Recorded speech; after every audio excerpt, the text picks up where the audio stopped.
Welcome to another in the series of National Security Policy Speaker Series. We're very fortunate today to have Lieutenant General Wallace Chip Gregson to speak to us. General Gregson has a wealth of experience that's relevant to our community here on the Pacific Rim. He served as the Assistant Secretary of Defense for Asian and Pacific Security Affairs from 2009 to 2011. He's worked as a civilian advisor on military affairs.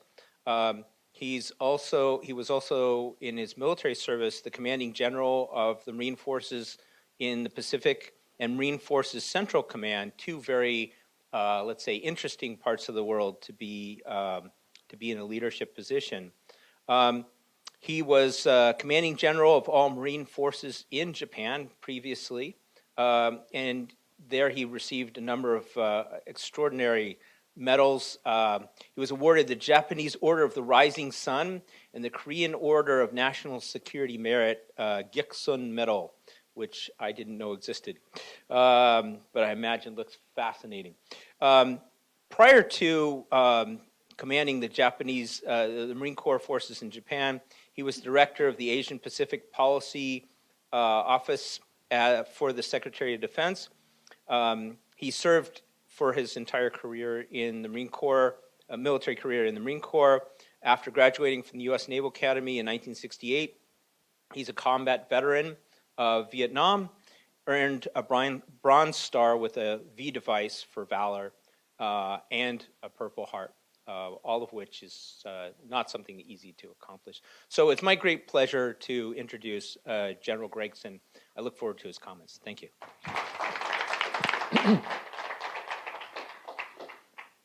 Well, thank you, Eric, for the wonderful introduction. The bit in there about awarded the Purple Heart, that's always struck me as a bit strange. One of the dignitaries that came to visit when I was on a hospital ship stuck out his hand and said, "Congratulations." Okay, I got it. Anyway. The other thing was, along with all those duties that he mentioned, I am now genuinely a civilian twice. My wife will tell you that I failed of retirement twice. But one of the interesting things is I got most of my First Amendment rights back. So with only rare exception, I'm allowed to speak my mind, and that's a luxury when you're finally retired from all these jobs. Thank you all for coming. I realize we're competing with a mega event on Tiananmen Square somewhere else on the campus, so I'll try and make it worth your while to be here. What I'd like to talk about is the Indo-Pacific region and what's going on there, the massive area of the world from the east coast of Africa all the way across the Pacific Ocean, north and south, from Japan to Australia, et cetera, which is supposed to be the area of the future where the largest middle class is growing, where we want to do business, and in my opinion, where an awful lot of problems reside now. China, North Korea, and Russia seek fundamental changes in the international operating system. 5 countries out there have nuclear weapons, most notably North Korea, who proved willing and capable of deploying and employing a weapon of mass destruction, in this case, VX nerve gas, in Malaysia in February of 2017. The rulers of North Korea and China are there for life. They'll leave office only by coup or by coffin, and compromise is impossible. China's territorial creation and acquisition, theft of intellectual property threatens the international system. China declared undisputed historical sovereignty over the entire South China Sea, an area half again larger than the Mediterranean Sea. Imagine if Libya or Italy had declared ownership of the Mediterranean. Xi Jinping's New Year's speech was all about Taiwan and the clock running out on reunification. There was a clear threat there. Xi publicly called for Taiwan to rejoin China under the one country, two systems model that's been discredited in Hong Kong, where they first applied it. China successfully interfered in last November's local elections in Taiwan. Russian territorial seizure in Crimea, Ukraine and the Sea of Azov, global cybercrime, and dangerous decline all augur for instability. The largest and second largest national populations are out there in this region, and number 2, India, will overtake number 1, China, by 2030. The world's largest and second largest Muslim national populations are in the region. We have 5 treaty allies, Taiwan, other security and trading partners comprising our interest out there. The largest middle-class population in the world is in Southeast Asia, and it's still growing. The region's also home to many violent extremist organizations. Millions are held in captivity in China and North Korea. The minority Rohingya population flees Myanmar to escape persecution, destabilizing things in Bangladesh. China is exploiting artificial intelligence, massive national surveillance, and emerging 5G technology to create a pervasive surveillance state and assign citizen scores to all Chinese people. This technology will be exportable to like-minded authoritarian rulers to better control their people. Our adversaries deploy political, diplomatic, economic, paramilitary, legal, and military coercion just below the level of conflict.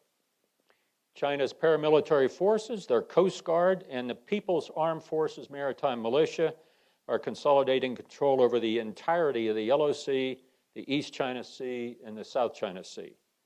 Nations bordering these seas are being forced to abandon their commercial efforts, primarily fishing. You'll recall that we famously stated we're going to fly, sail, and operate wherever international law allows. That's necessary, but it's not sufficient.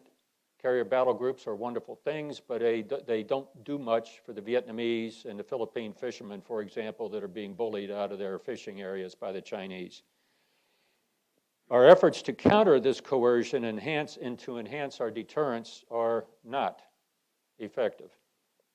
Authoritarian leaders, in my opinion, are not out-competing us.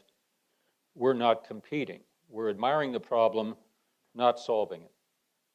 Our economy is still dominant, but we're not defending it against competition from state-owned corporations. Our military forces and those of our allies are an essential part of the solution, but only a part. We can't operate without the other parts. Most important, we've forgotten why we're the shining city on the hill for much of the rest of the world. We're not defending the idea behind America. And the challenge is us. We need to remember who we are. We used to be very good at big things. We used to know how to organize our policies and strategies around a central organizing vector or set of principles that gained the support of our own people and those of other nations. Nearly 30 years ago, ancient history, I realize, for most of us in the room, not all of us, the Berlin Wall, a daunting symbol of communist ideology and rule, collapsed. This marked the end of the Cold War, an existential struggle between the free world, led by the U.S., and the communist bloc. It ended without yet another great power war, which was at that point a rarity for the 20th century. This was not by accident. Our second set of founding fathers in the closing days of World War II set up a global system that reflected our values, promoted international cooperation, ensured our security, and provided a better alternative than the colonialism, imperial rule, and predatory trade practices that twice brought global devastation between 1914 and 1945. The big idea that organized our policies and strategies was drawn from the universal values that formed our country. Foreign policy and national security grew from our domestic politics and security. We could not have done this alone, and we did not. The genius of American diplomacy was building institutions that would advance American interests by serving others. Let me repeat that, and if you got to leave early, this is the sum of the speech. The genius of American diplomacy was building institutions that would advance American interests by serving others. You'll recall we began as a colony. We discovered we didn't much like the restrictions that came with that, and we exerted some effort to create our own government and change our relationship with Great Britain and the world. Our founding fathers were escaping an efficient government, the British monarchy. they set out to create an inefficient government, the better to protect individual rights and freedoms enumerated in our foundation documents. On the efficiency-inefficiency side, you might look at things today and figure they overachieved. We began trading across the Pacific before we had a West Coast. A ship aptly named the Empress of China sailed from New York to Canton, China in February 1784. This 15-month voyage was highly profitable, and it started a vigorous U.S.-China trade. We could do that, and we could profit from it now that we were not subject to colonial rule and taxes. In the first half of the 20th century, industrial age warfare devastated the world. The age of imperialism, colonialism, totalitarianism, fascism, Nazism, communism, you get it, restrictive trade practices, and blood and soil nationalism destroyed empires, nations, and millions of lives. In 1914, when war was considered illogical and unlikely, an itinerant worker killed Archduke Ferdinand and his wife in Sarajevo. He sparked an unexpected war of unprecedented carnage. More than 8 million died fighting the war, and perhaps 13 million civilians died as a result of the conflict. 4 major empires, each bearing responsibility for the war, collapsed. The Russian, the Austro-Hungarian, the German, and the Ottoman. The Versailles Treaty, signed in 1919 on the anniversary of the Archduke's assassination, marked the formal end of this world war. We assumed the world was now safe for democracy, that the threat was no more. But the treaty was punitive, and it nourished the conditions that created war to return. As a result, less than 20 years later, a much larger global war emerged with even more destructive weapons. As that second global cataclysm was concluding, and recognizing that imperialism and the other isms bring catastrophe, and mere treaties are not enough, the United States convened a conference of allies and others from 44 countries at a place called the Mount Washington Hotel in Bretton Woods, New Hampshire, on 1 July 1944. The plans for the conference did not encourage optimism. The hotel had been closed for 2 years. The town was so small that mail did not have to specify a street, just a name. We had 1 month to prepare for more than 700 delegates from 44 countries. The hotel manager took a bottle of liquor and locked himself in his office, never to reappear again until the conference was over. President Roosevelt chose this location because its isolation from Washington meant less interference from home governments for all the countries attending. Their embassies were nowhere near Mount Washington. And there was no entertainment in this small town, so there's nothing to do but work. And, by the way, President Roosevelt wanted the Republican senator from New Hampshire to vote yes for the United Nations. The goal was no less than the design of an international security and global economic structure for the post-war world, one that would make the world safe for democracy and support free trade, prosperity, and peace. Recall that this conference occurred less than a month after the Allied invasion of Europe at Normandy. In the Pacific, the Battle of the Philippine Sea was over, but the invasion of the Philippines and the battles for the Marianas and for the Japanese homeland territories of Iwo Jima, Okinawa, and mainland Japan still lay ahead.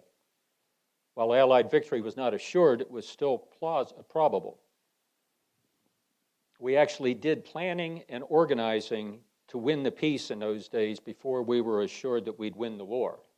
I submit that that's an art that we've lost in the subsequent years. The Bretton Woods Conference created the Bretton Woods Economic Agreement of 1944.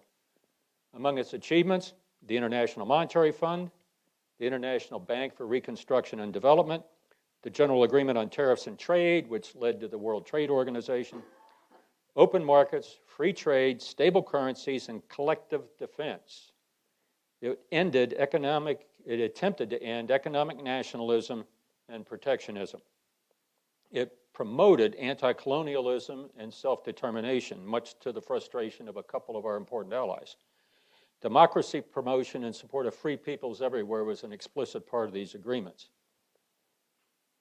This affected allies as well as enemies. The end of imperial preference and the end of colonial empires badly aggrieved France and Great Britain, but end they did, The old order didn't die necessarily quietly, but following the end of the war, the old order did die in India, Egypt, Palestine, Israel, Indochina, Africa, Asia, and everywhere else. The new system has been called the liberal international order. It has lately been changed and most recently called the free and open Indo-Pacific, partly as a result, in my opinion, of changing political language in the United States. Liberal has taken on a meaning that was not intended in the original construct. Another description of this system is the rule of law. In the wake of World War II, we briefly enjoyed a unipolar moment by virtue of our situation as the only undamaged major power. It lasted only a brief 5 years as our major assumptions proved wrong. The Soviet Union and Uncle Joe Stalin did not prove to be cooperative. The Soviets blockaded West Berlin to force us out. We airlifted supplies to the population and kept our forces in West Berlin. Significant, especially in those days, Germany had just ceased being our enemy. The Soviets subjected much of Eastern Europe and exploded their own atomic weapon. In China, the Communist Rebellion defeated our wartime ally, Chiang Kai-shek, and USSR-backed forces in North Korea invaded South Korea, and US military forces returned to Asia and to Europe. But what did survive was the Bretton Woods agreements. In support of this new order, we provided significant resources to Europe through the Marshall Plan to help her war-torn countries rebuild and resist communist coercion. If Lend-Lease during the war was, quote, the most unsorted act in history, unquote, according to Winston Churchill, the post-war Marshall Plan had to be a close second. Japan's post-war constitution emerged in support of and in the spirit of the Bretton Woods Agreement. This system allowed Japanese industry, talent, and devotion to the nation to achieve Asia's first economic miracle. This system is what allowed the U.S. and what we used to call the free world to endure throughout the Cold War and its many hot campaigns and to prevail in the existential struggle with the Soviet Union without yet another great war.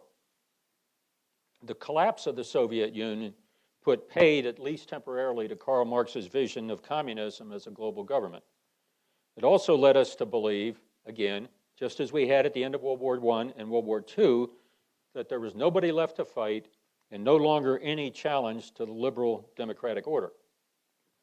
One great scholar with a solid California connection, Francis Fukuyama, declared, quote, what we may be witnessing is not just the end of the Cold War or the passing of a particular period of post-war history, but the end of history as such, that is, the end point of mankind's ideological evolution and the universalization of Western liberal democracy as the final form of human government.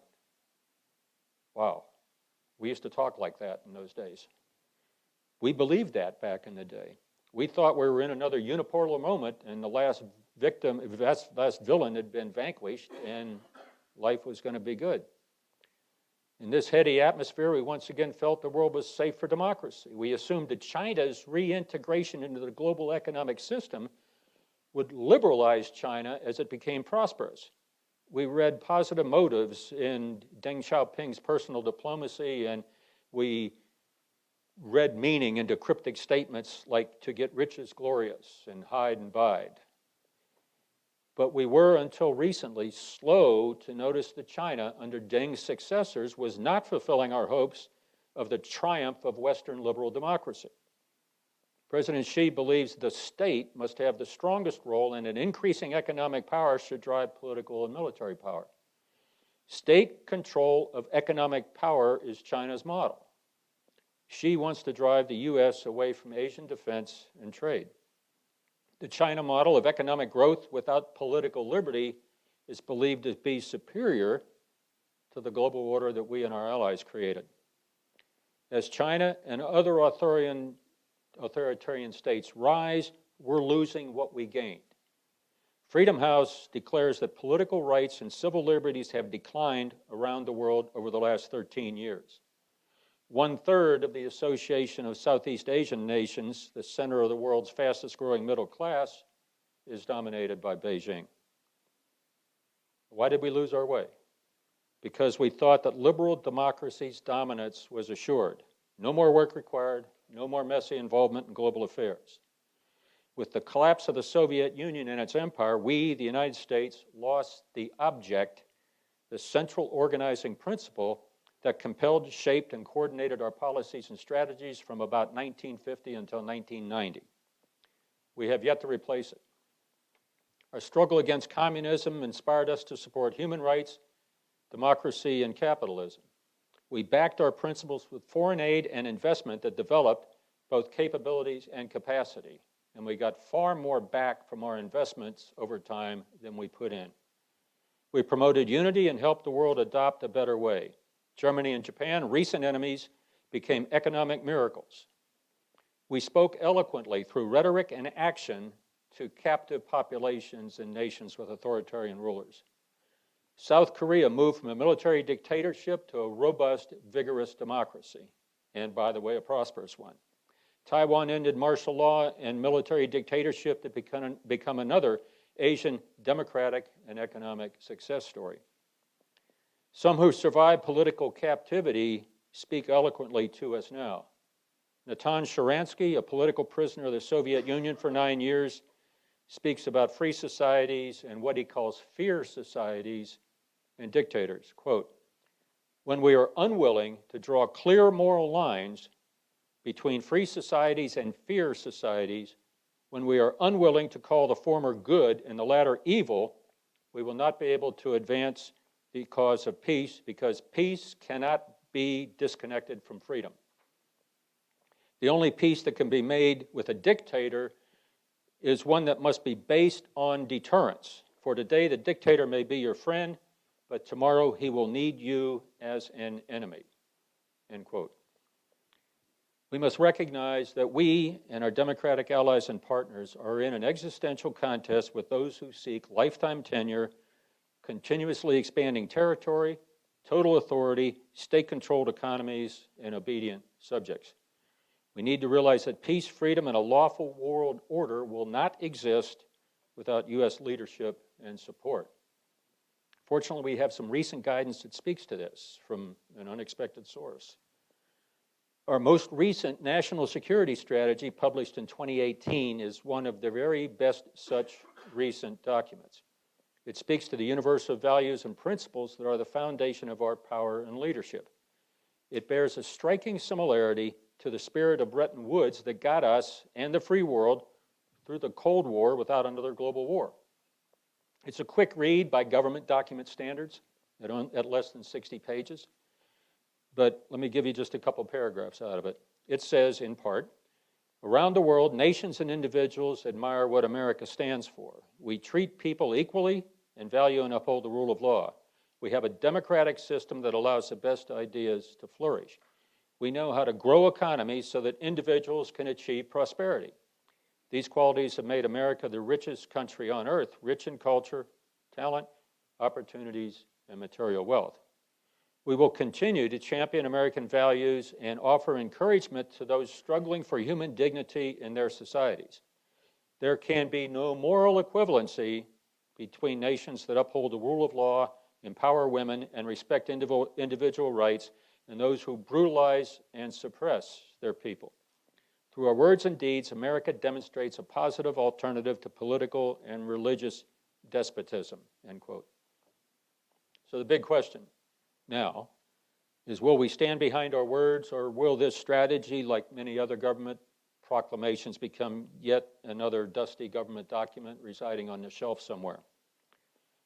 As I said at the beginning, we need to remember who we are and act in accordance with our principles. Once we do that, the rest, the whole complex execution of policy and strategy, will be as fraught with human frailty and fallibility as always, but at least our direction, our intended movement, will be clear and bright. The world will be the better for it, and so will we. And I await your questions.